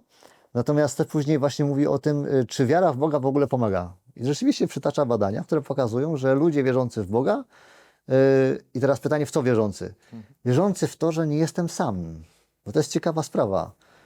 Co to jest wiara w Boga? Ja to postrzegam jako stwierdzenie, mam tatę i oczywiście mamy rodziców, tak? Ale ci rodzice, no albo mamy z nimi takie czy inne relacje, albo mamy ich dalej czy bliżej. I teraz powstaje pytanie, czy ty autentycznie masz poczucie, że jesteś sam i zmagasz się ze swoim życiem i jesteś skazany tylko na siebie, bo nikt inny ci nie wspiera? I niestety ja mam czelność powiedzieć, wiesz co, to ja rozumiem twoje poczucie, bo jeżeli bym się nawet tych moich ziemskich rodziców, albo ty tak zrobiłeś, że się ich zaprzesz i stwierdzisz, że nie mam rodzica, zerwiesz z nimi kontakt, to ja ci się nie dziwię, że ich nie słyszysz, no bo ich nie masz, bo zerwałeś z nimi kontakt. Ale jeżeli ty tych rodziców masz i trzymasz się ich blisko, to ich słyszysz. I ja za szóstakiem do końca życia będę powtarzał, bo to się raczej już nie zmieni, że ja nie mam głosów, nie jestem rąbnięty i do szpitala psychiatrycznego raczej nie mam prawa trafić, ale ja z nim gadam. No ciekawe ma wystąpienia, to muszę przyznać, że I ja też mam takie poczucie, ja z nim zmienić gadam. myślenie, myślę, wielu osób. Poza tym powiem wam, że to jest troszkę, bo widzicie, my bardzo łatwo przyswajamy jakby obce koncepty pod tytułem stopnie wtajemniczenia w buddyzmie, tak, na pewno są. Jak będziesz medytował przez 20 lat, na pewno twoja świadomość jaźni ci jest większy. No to ja też tego doświadczam. Ja medytując, modląc się, będąc, skupiając się na tym przez ostatnie 15 lat, mam takie poczucie, że on do mnie gada. Dosłownie do mnie gada. I ja nawet wiem, że on mi to powiedział chwilę temu, a ja to olałem. I na przykład, głupia rzecz, utknąłem w korku. Nie włączyłem mu Google'a, ale on mi powiedział, jedź tędy. Ja mówię, nie no, przecież jadę tędy, no nie. I to są takie proste rzeczy. Czy zabrałeś, czy powiedziałeś. Nagle mówimy, przypomniało mi się. No mi to się zdarza codziennie, że nie przypomniało mi się, bo raczej jestem dość poukładanym facetem, po prostu on do mnie mówi zwyczajnie, ja go słyszę. Wie, co mam robić, wiem, jak mam to zrobić, wiem, jak mam to powiedzieć. I mam z nim kontakt permanentny, ale to tylko dlatego, że w pewnym momencie jestem kimś, kto po prostu ma łączność. I dziwne jest to, i teraz ja tego nie jestem w stanie wyjaśnić, ale według mnie zaprzeczenie, że istnieje absolut, projektant, wszechświat, jest dość takie ryzykowne. Więc jeżeli stwierdzimy, że faktycznie coś takiego istnieje, no to ja mam wrażenie, doświadczam tego, że stopnie wtajemniczenia też istnieją. I jeżeli jesteś na etapie wyrzucenia ojca, wyrzucenia rodziców z głowy, to się nie dziw, że ich nie słyszysz, ale jeżeli się ich trzymasz, to zaczynasz ich słyszeć. I to jest coś organicznego. Wiem, że może teraz brzmi jak wariat, ale to naprawdę nie jest puste stwierdzenie, że jest coś i ty możesz z tym mieć kontakt. To jest ciekawa rzecz. Wiesz co, myślę, że w ostatnim czasie rozmowa o wierze ogólnie, o Bogu jest po prostu niepopularna. Duża część nawet aktorów, nie wiem, Cezary Pazura jasno też mówi, że wierzy w Boga, chodzi do kościoła i tak dalej. Myślę, że duża Jego brat jest też takim dość fajnym aktywistą właśnie. Tak, tak. Wiesz co, ja myślę, że problem polega u nas chyba też z tym, że tak jak rozmawiamy sobie trochę o tej części sprzedawców czy ludzi, którzy wiedzą, co robią, to niestety wydaje mi się, że brakuje nam takich ludzi, którzy nauczają, czy są księżmi po prostu. Brakuje takich księży jak Szostak, bo dużo wydarzyło się jakiejś krzywdy, o której wszyscy wiemy, która nie jest w jakiś sposób rozliczana i ona, myślę, powoduje złość w wielu ludziach, zdrowo myślących, którzy wierzą w Boga. We mnie też, tak? Dokładnie, że te kwestie po prostu fundamentalnie powinny być w jakiś sposób rozliczone i raczej ja na to też w ten sposób patrzę ze swojej perspektywy, tak? I wydaje mi się, że to przestało być po prostu popularne i to jest przykre, bo uważam, że jak człowiek czy wierzy, czy jest takie jego wyznania, czy innego, każdym to jest wolny, jest wolny, może sobie wierzyć w co chce. I uważam, że lepiej jest wierzyć na koniec. Ja bym to tak sobie podsumował, bo to pomaga we wszystkim, co nas gdzieś tam otacza i co robimy. Absolutnie się z tym zgadzam. Przestajesz być sam na pewno, No, a jak chodzi o tą kwestię kleru, bo rzeczywiście kler to jest pojęcie, które nawet zostało wyśmiane, prawda, w tym filmie, ja powiedziałbym, wiesz co, jeżeli twoje podejście do Stwórcy ma zaburzać kler, no to rozdziel te dwie rzeczy, po prostu zignoruj kler, ale pomyśl o Stwórcy, tak? Bo te dwie rzeczy mają nic wspólnego ze sobą. Ludzie zawsze byli i będą słabi. Zresztą właśnie stwierdzenie Szóstaka jest stwierdzenie, że Kościół katolicki jest oparty na dwóch osobach, na zdrajcy i na mordercy, na Piotrze i na Pawle. Rozumiecie, to samo założenie jest takie, że to jest po prostu słaba część tego wszystkiego. A jednocześnie nie można zaprzeczyć temu, że to ludzie sprawiają, że czujemy się wspierani, że czujemy sens życia, że czujemy się potrzebni, że czujemy się istotni, że czujemy się wręcz konieczni. Ludzie. No i teraz Nie da się człowieka zastąpić innym. no i teraz co ja ci poradzę na to, że ludzie są źli? Są też dobrzy, ale są też źli. No i tak jak mówisz, trzeba by to rozliczyć i kogoś po prostu zwyczajnie zamknąć. wiesz, I okej. w tym wszystkim moim zdaniem, wiesz, ja bym chciał w swoim idealnym świecie, który chciałbym, żeby był oczywiście, o tym, co chciałbym, a co chcę, tak? Wiesz, to chciałbym, żeby ten Kościół zajął się Kościołem, a nie polityką, nie pieniędzmi, nie innymi sprawami. Ja uważam, że on wtedy byłby po prostu zdrowszy, nie? Taki jak ja pamiętam swojego księdza ze szkoły średniej, z podstawówek. Kurczę, wspaniali ludzie. No po prostu w technikum to była lekcja, no akurat byłem w technikum, w którym uczyli się 30 chłopaków i to była jedyna lekcja, na którą przychodzili wszyscy. Bo zazwyczaj jest na angielski, czy na inne zajęcia, czy na jakieś tam mniej dla nich ważne, po prostu ludzie nie przychodzili, a przychodzili dla tego człowieka. Bo ten człowiek był równy, tak? On kazał sobie mówić po imieniu, on po prostu nas, mieliśmy wrażenie, że rozumie jak ludzi. pytania trudne, które mu zadawaliśmy, czy podobają mu się dalej dziewczyny, czy w ogóle był kiedyś w związku z dziewczyną. Wiesz, w wielu sytuacjach to były takie, no nie wolno takie rzeczy zapytać. A on był człowiekiem, który właśnie był otwarty, tak? To było dla nas świetne, bo my faktycznie poznawaliśmy to zupełnie z innej strony. I takich ludzi mi brakuje, tak? Bo to jest lider, uważam, tak? To jest taka osoba, która potrafi naprawdę cię przekonać do samego siebie, tak? Ona nie musi mówić, że jest górą, bo ona po prostu nią jest. On nic nikomu nie udowadniał. On nikomu nie chciał się przypodobać. On po prostu był sobą, tak? I mi takich ludzi brakuje. I dlatego ja jestem... po prostu jest tyle skrajnych sytuacji, które się dzieją, że mi brakuje właśnie takiego księdza Waldka, którego serdecznie pozdrawiam, chociaż nie widziałem go 10 lat, tak? Ale pamiętam go do dzisiaj i takich ludzi mi brakuje. Ja bym chciał taką wartość budować, bo tak samo brakuje wartościowych właśnie ludzi. Zmierzam też do tego, tak? Nie tylko sprzedawców, ale właśnie ludzi, takich fundamentów nam brakuje. Duchownych i tak dalej. No. Ja powiem ci, że zgadzam się z tobą i chciałbym do tego dołożyć jedną rzecz, bo ona też dotyczy takich ludzi jak ja. Myślę sobie, że też oczekujemy od księży, że oni będą idealni. Oczekujemy od trenerów, że oni robią to, czego uczą. Oczekujemy od tych, którzy nam cokolwiek dają, że oni to mają. A niestety często jest tak, że właśnie ten kler to jest po prostu grupa ludzi słabych, podobnie jak grupa trenerów, którzy są grupą ludzi, którzy coś wiedzą, ale przykładem tego nie są. I my czasami, jak okazuje się, trochę tak jakby jesteśmy dziećmi, patrzymy na rodziców, że rodzic to jest Superman. Jak dochodzi do wniosku, że rodzic to nie jest Superman, to wtedy mamy jakiś taki dysonans poznawczy pod tym, cholera, chyba czegoś innego oczekiwałem. No właśnie, nie oczekuj. Możliwe. Nie oczekuj. Ksiądz jest słabym człowiekiem, który stara się całe życie walczyć z tym, co mu nałożono na głowę, zwłaszcza, że ja w celibat do końca nie wierzę, bo zwróćcie uwagę, nigdzie w Biblii o tym nie jest powiedziane. zawsze biskupi to byli po prostu wybrańcy spośród społeczności, którzy mieli reputację, mogli mieć żonę, dzieci, wszystko tak jak mamy w innych. Uważam, że byłoby zdrowo w Stanach. Se wybrali, se mają, ale to jest po prostu grupa ludzi, którzy starają się sprostać swojej misji. My jako trenerzy, konsultanci staramy się sprostać swojej misji, ale jeżeli ty sobie nakładasz na stwierdzenie, że nie wiem, Noworolski to jest ideał i nie daj Boże dowiesz się, że jest coś tam kulawy, to wtedy jego wizerunek spada, Skreślasz w to całość. ja ci już teraz powiem, że ja jestem marnym we wszystkim, co robię. Mam dar do gadania, mam dar do docierania do ludzi, wykorzystuję to jak potrafię, ale jestem taki jak ty, nie różni się niczym specjalnym. Jak chcesz patrzeć na mnie jak na słońce, które macie prowadzić, to sorry, to nie w tym świecie, tam jest absolut.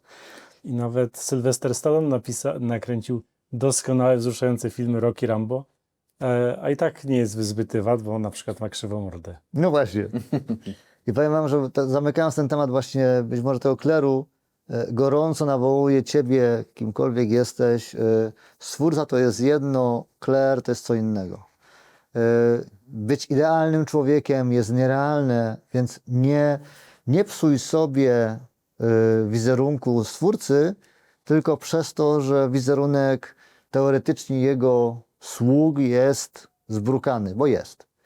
I dlatego też nie patrz na mnie jak na ideał, bo ja nim nie jestem. Ja po prostu robię swoje, a jestem zwykłym, normalnym gościem. I dlatego nie psujmy sobie jakby świata przez to, że próbujemy na siłę znaleźć ideał, bo jak mówi pismo, człowiek, który opiera się na drugim człowieku, daleko nie zajedzie. Opieraj się na ideale, no to będziesz szedł daleko, tak? Bo ideał jest niezmienny, ale na świecie ideału nie znajdziemy. I tym sposobem wyczerpaliśmy, czy skończyliśmy nasze pytanie, chyba wszystkie, które chcieliśmy, żeby wybrzmiały. Czy chcesz coś dodać na koniec? Masz okazję? Ojej, ja Jak mnóstwo nie- rzeczy bym chciał dodać na koniec, ale to rzeczywiście jest taki temat, który pewnie... Nie ma presji czasu, także... Nie ma presji czasu, mówisz? Nie no, 1,5 godziny pewnie już na tych zegarkach tam minęło. Ja rzeczywiście chciałbym może taką jedną rzecz tylko wspomnieć, bo też powiedziałem to kilka razy i rzeczywiście pewnie moja żona będzie to oglądała. Powie mi, że właśnie fajnie gadasz, tylko tego nie robisz. Wiele razy zastanawiając się nad tym, jakie życie dla nas jest życiem, które dają satysfakcję, to może rzeczywiście ten element rodzinności jest chyba jedną z najtrudniejszych rzeczy, jaką mi dają w kość w całym moim życiu. Czasami się śmieję, że kurde, trzeba było zostać singlem, jeździć tym Audi RS5 i w ogóle mieć wszystko w nosie, no nie? Tylko faktycznie zdaję sobie sprawę z tego, że to, co właśnie w Formule 8 też mówię, chyba przepisem na szczęście jest dyskomfort. Chyba przepisem na szczęście jest to, że będziesz się z tym zmagał. I im bardziej się zmagasz z problemami czy finansowymi, czy z trudami obowiązków swoich, to tym twoje życie skończy z takim stwierdzeniem, no w sumie było fajnie. I mam takie wrażenie, że to jest szczęście. A przyjemność, i mam wrażenie, że świat teraz bardzo idzie w tym kierunku, lekkość i przyjemność. Ja się obawiam, że przyjemność prowadzi nas tylko i wyłącznie do nieszczęścia. I już nawet nie będę cytował Biblii, która mówi, że droga zbawienia to jest ciasna brama, ale faktycznie mam takie poczucie, że sam na to klnę, sam się tym wkurzam, jestem zmęczony, wytyrany jak koń po westernie tym życiem. Drażni mnie to wszystko, wolałbym sobie chwileczkę poleżeć, odpocząć i w ogóle może bym miał lżejsze życie, to było fajniej. Ale mając te 45 lat na karku, stwierdzam, że nie, no, chyba po prostu życie polega na tym, że się zmagamy. Będziemy się zmagać do śmierci i tylko dlatego to będzie wartościowe życie, że się będziemy z tym zmagać, robiąc rzeczy, które powinniśmy robić dla innych. A cała przyjemność nas tylko, że tak powiem, ściągnie w dół i stoczy do rynsztoka. I jeżeli rzeczywiście jakkolwiek chciałem rozmawiać o wartościach na przestrzeni moich poprzednich TEDxów, miałem 2 TEDxy, to chyba to przypisało mi najbardziej. Że wszystkie elementy, które mówiłem, to właśnie miały na celu to, żeby powiedzieć, wiesz co, zastanów się nad tym, jak chcesz żyć, bo życie łatwe i przyjemne nie jest tak naprawdę tym, czego chcesz. Bo też rozwój nie jest przyjemny i na przykładzie mięśnie rosną i rozwijają się wtedy, kiedy pękają, im włókna bolą i mają zakwasy. Wtedy budujesz mięśnie.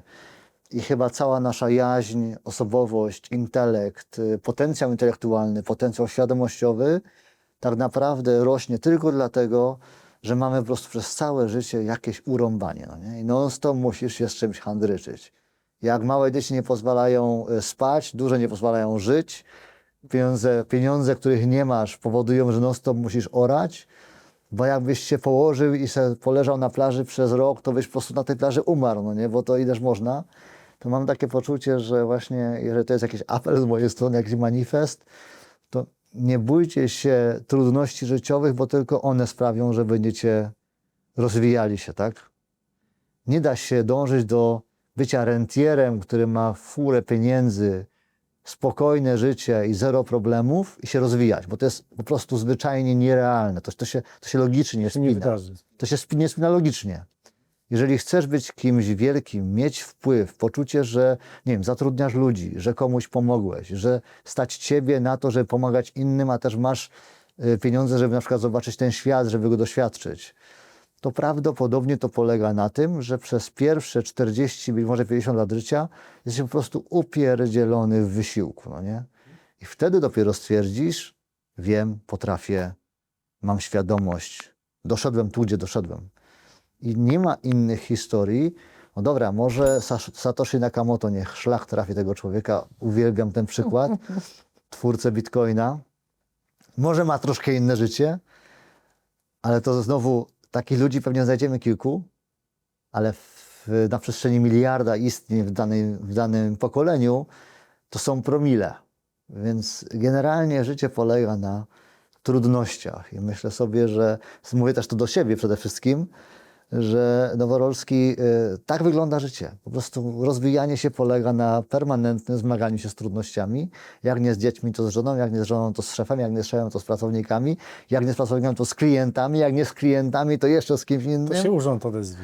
I każdy coś ci dołoży, ale chyba na tym polega życie, no nie? I dlatego warto robić sobie wakacje, bo też można zwariować, no ale nie można mieć wakacji przez 50 lat, bo to jest po prostu, aż dziwnie wygląda, no nie? I chyba to jest taki manifest na koniec i chyba nic więcej nie będę mówił, bo to ileż można, no nie? Znudzą się, biedni zasną przed tym telewizorem, bo już dawno wyłączyli. Nie, Robert, bardzo dziękujemy za to, że przyjąłeś zaproszenie i że przyjechałeś tutaj do nas. Pozdrowienia dla całej rodziny, także też fajnie, że przyjechaliście razem. Świetna, inspirująca rozmowa. Cieszę się, że wiele wątków poruszyliśmy. Tak. Myślę, że będzie sporo fajnych rolek, które pójdą w świat no i dzięki za Twoje doświadczenie i za Twój czas. Wam również. To była przyjemność, zaszczyt. Dziękuję Wam za cierpliwość. Wszystkiego dobrego dla wszystkich na wszystkich naszych drogach. Dzięki. Do zobaczenia. Was zapraszamy do subskrypcji, komentowania, słuchajcie, bo im więcej komentarzy, ostatnio wyczytaliśmy, że 8 słów w komentarzu pozwala uruchomić wszystkie algorytmy i po prostu viral się robi z odcinka. Więc do tego Was oczywiście zachęcamy, bo dzięki temu, że jesteście Wy, to chcą do nas przychodzić tacy goście jak Robert. Chcą opowiedzieć trochę o sobie i czegoś nas wszystkich nauczyć, więc zapraszamy Was do tego i do zobaczenia w następnych odcinkach.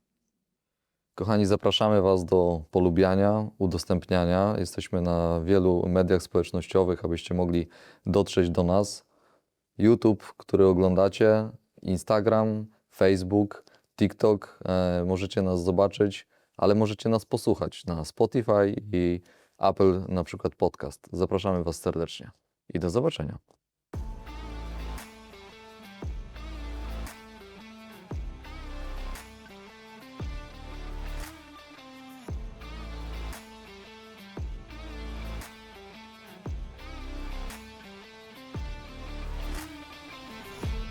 Partnerem kanału Wywiadownia Gospodarcza jest park tenisowy Olimpia. Internetika.